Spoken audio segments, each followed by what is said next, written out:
The views expressed by our guests are their own and do not reflect the official stance of their employer or any affiliated organizations. Welcome back to the Counsel House Podcast. I'm your co-host, Daniel Abramoff. Today we have another amazing episode with EVP and General Counsel of Ingram Micro, Augusto Aragone. Today we're going to speak about all types of amazing topics from his experience at the company and resilience within building corporate legal departments, as well as adapting to new technologies. Thank you so much for joining us. Thank you for having me. Absolutely. Glad to be here. It's our pleasure. So you've been with the company now for 18 years from the beginning, and you've seen organizations through tremendous change. What's kept you engaged and motivated over that time, and how has your view of the legal department's role evolved from where you started to now? You know, it's 18 years is a long time. I've been in the role of GC for the last almost 10 years. And what has kept me at Ingram is the pace of transformation that we have had in this last 10 years and over 2 decades. So I started in the regional operations out of Latin America, based in Miami.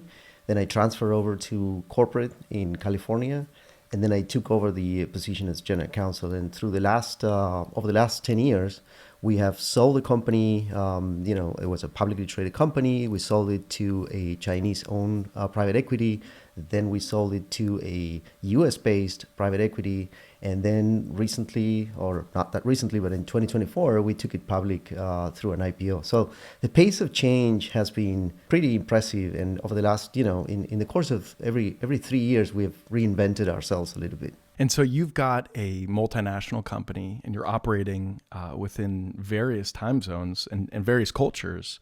How do you ensure the consistency of judgment and culture when your team is so distributed? That's right. I'm lucky to have teams, in Asia, the Middle East, EMEA, Latin America, Canada, the US.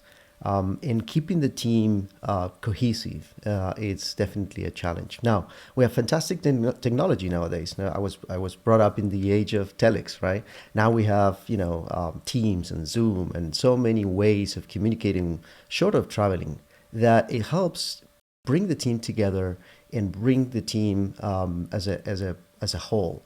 And so over communicating is perhaps one of the things that we have to do quite often to educate on the mission, give a sense of where we're heading to, but also respecting the local and regional aspects of our cultures, the cultures in which we operate in and the countries in which we operate in. So you try to develop a consistent set of values for the function, for the legal team, for the compliance team, and so on.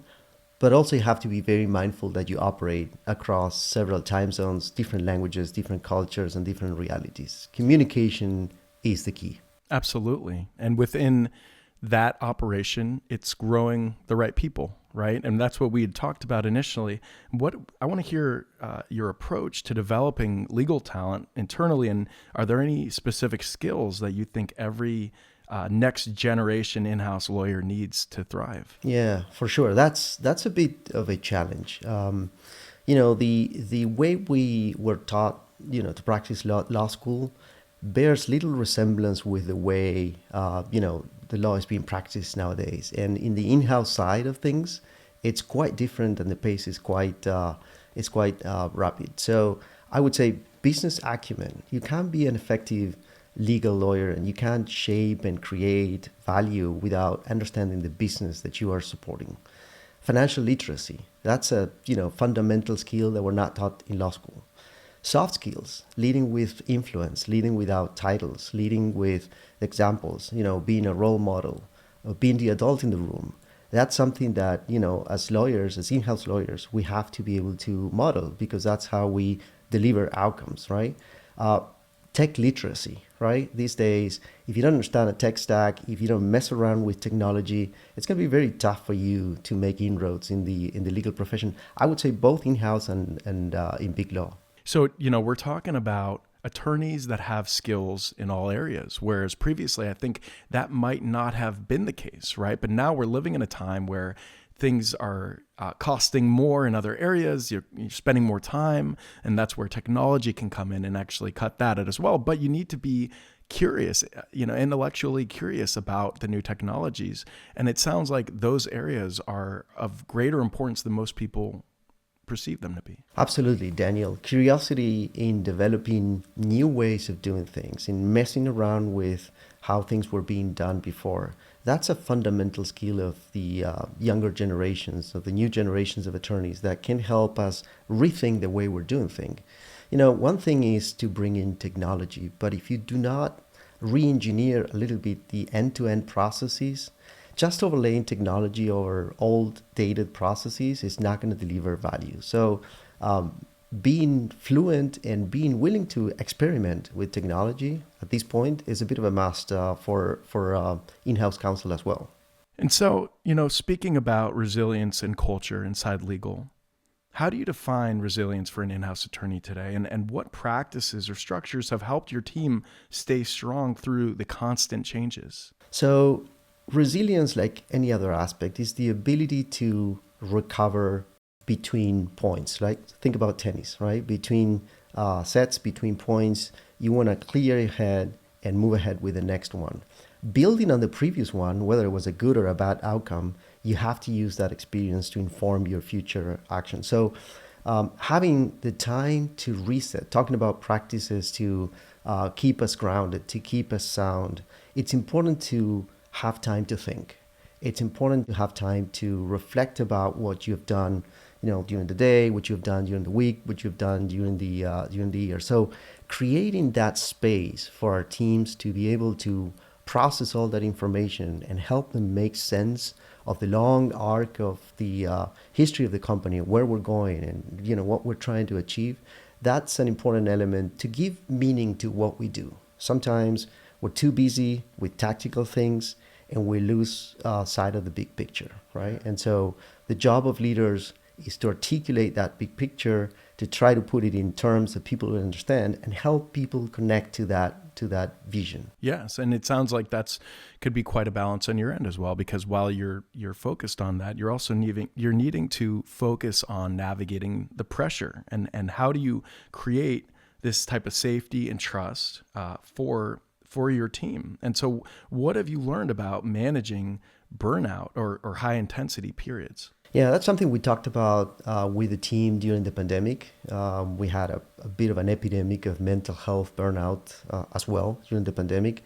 And so there was a lot of open communication. One of the things that we've done is bring in experts to facilitate discussions about mental health, about how we look after ourselves, how we develop an identity that is not just the job, right? And that we have a life outside of the job. And that keeps us balanced.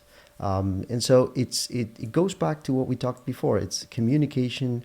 It's getting to know people. As leaders, we also have to spend time with people on a personal level to understand what moves them, what concerns they have, what makes them tick, what makes them happy, what they like. Because if you don't build a sort of a personal rapport with your team, then performing, it reaches a limit, right? And so that healthy and safe space where we acknowledge that we're all going to make mistakes, we learn from those mistakes. It's only a failure if we don't learn from those mistakes. And so we have to be we hold ourselves to very high standards, right? And we're perfectionists.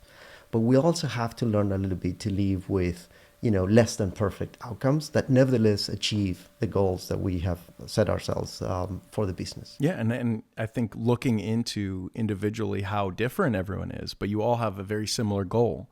And being understanding towards the fact that everyone operates on different levels, right? And so that to me, and I think to many others, sounds like a winning team when it comes to, paying the right attention to these pinpoints and making sure that, it's one thing to get rid of people, but it's another thing to grow people. And the organizations that work on growing their people, I think, thrive the furthest. That's right. Growing people is challenging, right? Sometimes some people think, well, you need a team of alpha types. No, you don't. You need a combination of different backgrounds, of different, ways of looking at things, of different skills, of different time requirements to process things. You have the thinkers, you have the innovators, you have those who are early adopters, you have those who are more skeptical, and you have to convince them and bring them when they sit over the fence. So the challenge of the leader is to recognize what skills to tap when. Each situation is a little bit different. Each era we're going through, or each chapter of our company lives is a little bit different. So different skills and different mindsets are required for different eras, and recognizing that is not an easy task. For sure. So discussing what we had mentioned before, from going public to private and back again, you've helped steer your company through major ownership transitions. And so I'm curious to know, what were the biggest legal inflection points there, and what did those experiences teach you about navigating complexity and uncertainty? Those were very rich experiences. From public to private, then to private to a U.S. based private equity, and then public again. I guess the inflection points were recognizing what the challenges would be for each period, and adjusting the team and the value that the legal team provided to the company based on the requirements of each period. So the private period may have required a little bit more flexibility and agility, whereas the public period may require a little bit more discipline and execution, and making sure you meet certain timelines with rigor. And so preparing the company for SEC compliance and reporting, for the tyranny of quarters, all the work that it's done to get to an earnings release, or a 10Q or a 10K, that requires a lot of engineering behind the scenes. And so working together with other teams, of course, finance, controllership, and so on, we've been able to put together, to lay a solid foundation for our company to thrive. But I guess the inflection points are recognizing what the challenges are going to be, and those are objective, and sometimes those are subjective and relative to the stage in which the company is, right? And so after being public for over 7 years, certain processes had to be refreshed, or started again from scratch, right? And so by the same time, when we went private, there were certain activities that we were doing, certain tasks that probably we didn't require, right? And so recognizing that, look, we're not going to let inertia drive decisions. We're going to make the decisions and redeploy resources as needed based on what situation requires. It sounds like those types of skills one would gain in either experience would prepare them for either experience, right? And that is something that, while that might have been incredibly challenging for yourself and your team to go through, it sounds like it only really made you all stronger. That's absolutely right. The mental agility required to move and tune from being public to being private, from being private to being public again, and so on. It gave us a breadth and a range of judgment and ability to move, a lot of variability in our ability to execute and do what is required for the company. And I'm happy to say that's not just the leadership, that's the team. And so the team, when we deploy them, they recognize the facts of the case, and they recognize what is needed in each circumstance. And so, touching also on cross-border deal experience, right? Because it sounds like there's a good amount there. Managing regulatory reviews across jurisdictions can be pretty scary. What key lessons came from handling such transactions involving foreign ownership? We were doing quite a bit of M&A as we were Chinese-owned, and we also had to deal with, and this is public information, with CFIUS when we were acquired by a Chinese company. And so the regulatory review was stringent, but fair. I was always very impressed with the professionalism and the complexity of the individuals that we had handling us on the government side. So lessons are, get ahead of it, sit down, communicate, don't assume. Assuming is probably the worst scene in all of these situations. try to understand key drivers, key interests, and objectives. And more than, it's likely the case that you're going to be able to find some compromise, and you're going to be able to find, solutions that address the key interests of both parties. And private equity transitions as well has its own ballpark of pros and cons, of course. When new investors come in, how does the role of the legal function shift, and what would be the most underappreciated skill set for GCs during a buyout or IPO process? So both a buyout and an IPO are complex processes. So the GC sort of becomes like an orchestrator of the process along with other leaders. And so you're responsible for making sure the deal doesn't flounder and it goes through as required. And so there's a lot of communication. There's a lot of thinking about what can go wrong. And from checklists to putting together teams to defining the mission of each team along the process to removing obstacles to confronting issues and not wait until the 11th hour to decide them. So look, sponsors, when they come in, they want to see a shop that is well run.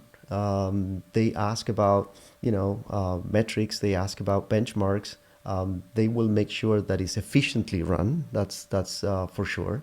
So whether you are owned by a private equity or a public company or, anywhere in between, you need to run the business the best way you can, achieving efficiencies, but also delivering business goals. And when I mean run the business, I mean the legal function, sure, which you have to run like a business, absolutely, by the way. Absolutely. And looking at technology, data, and change management obviously goes interlinked with that process and beyond. How has your department integrated technology to improve outcomes or efficiency? What would you say the balance between innovation and practicality is when rolling out new tools? I think we're kind of middle of the road. We've been playing with technology for a long time. We've been using AI, to go through legal, in law firm bills and do legal spend analytics type of analysis on invoices. We've been using AI 4 or 5 years ago for due diligence, right? And so the technology stack is changing. It's becoming a lot more powerful than what we had before. The key, again, is to make sure it runs on clean data. You can have great technology, but if you don't have clean data, if you don't re-engineer processes, if you don't define value and what is you trying to achieve, then you have a clunky, unwieldy set of things, and you can have a lot of metrics that mean absolutely nothing. So defining what you're using technology for, right? And at the same time, these AI-powered tools that we are, working on right now are eye-opening because we're seeing, off-label use cases that we haven't thought before, right? We started with a couple of use cases in the legal function, in contract management. And then once you see how powerful the AI review tool is and how it sort of helps you decipher or identify patterns, right, over vast data sets, then you realize that maybe there's a use case even outside of legal. And so this is giving legal an opportunity to be at the forefront of AI innovation and adoption within the company, even in finance, in purchases, in many other functions that have vast data sets of information where AI can change the equation, right? But I go back to the point we made before, which is you can't embark on that process without really knowing what you want to achieve, and also being open to challenge what you have. That is so interesting. I think for so long, there have been such a wall built between the business and legal and other areas. And it sounds like from what you're saying, that technology could be that breaker and not only give the legal department the opportunity to strengthen their ability in understanding what clean data is, how it can affect operations through technology, but maybe somewhat of a little bit of an education lesson for the business that can help them as well. Totally. I think you touch on a key point. even before AI, successful legal teams, in my opinion, are those that operate as the connective tissue across the company, bringing together perspectives from different companies. And we're privileged in legal that you get to see horizontally the whole enterprise, right? And that gives you a lot of data points that when you bring them together, go way beyond what legal does, right? It's a change in process, it's a change in stakeholders, redesigning decision-making at certain levels. It's changing the risk tolerance. It's discussing what should be a risk profile, what should be a risk tolerance, and so on. With AI, this gets, bolstered, and it gives us an opportunity to not just sit at the normal tables, but sit at other tables where we say, look, I think there's value here that we could chase by changing certain aspects of what we do, and maybe accept a little bit more risk, or even accept less risk with better outcomes. So you're absolutely right. AI would have the ability to put legal teams at the forefront of innovation and also breaking silos within large enterprises. Wow. And it sounds like every year that goes by, massive changes are happening in that regard. So now talking about what you had mentioned a little bit ago, is one of the technologies that you've piloted is legal spend tracking. And so when it comes to collaboration and outside counsel, that's a big deal. So how has technology changed your expectations of outside counsel performance? And do you see a future where law firms are required to integrate with your internal tech stack? That's a great question. I think the discussions with law firms about what the business outcome is are getting better. Now we both have data to back up our points. Now we know what can be done through AI, and with the cost of using AI, right? By the way, AI is not going to be perfect. It will have the level of quality of a junior associate, and we should be okay with that. Obviously, with a human in the loop, exercising judgment, making sure we meet legal, ethical requirements, and so on.